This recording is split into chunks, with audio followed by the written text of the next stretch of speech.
আতিনা ফি দারে দুনিয়া না হাসান আতিনা ফি দারে উকবানা হাসান ইয়া গিয়াসাল মুস্তাগীসিন ইহদিনা ইফতিখারা বিল উলুমে ওয়াল গিনা।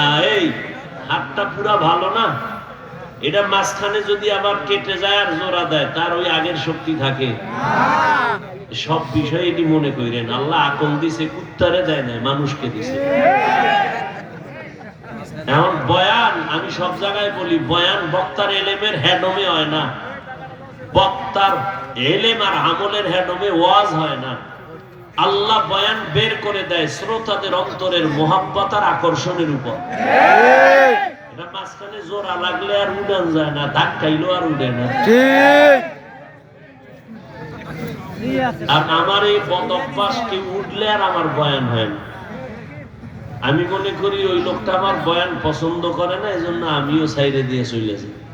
হেদায়েতের মালিক তো আমি কেন, রসুলও না। এই দুনিয়ার সব জাহান্নামে গেলে আমাদের কি? আমাদের দায়িত্ব বলা, কাউকে আঘাত করানো, আক্রমণ করানো, বুঝাইয়া বলা, ভাই নামাজ পড়লে এই লাভ, রোজা রাখলে এই লাভ, এটা বুঝানোর দায়িত্ব আমাদের। কাউকে বাই ফোর্স অর্ডার দেওয়ার কোনো অনুমতি নেই। লা ইকরাহা ফিদ্দিন, ধর্ম নিয়ে কানে ধইরা কিছু স্বীকার করার ইসলামে অনুমতি নেই। আপনার ভাল লাগে না, আমার আর ভাল লাগবে কেমন? আপনার জরুরত আছে, আপনার থেকে তো আমার জরুরত আরো বেশি। আপনি যদি জানতো আমিও যাই। এখানে কয়টা কথা হবে, কয় মিনিট বয়ান হবে, সব রব্বে কারীমের থেকে বাজেট আছে।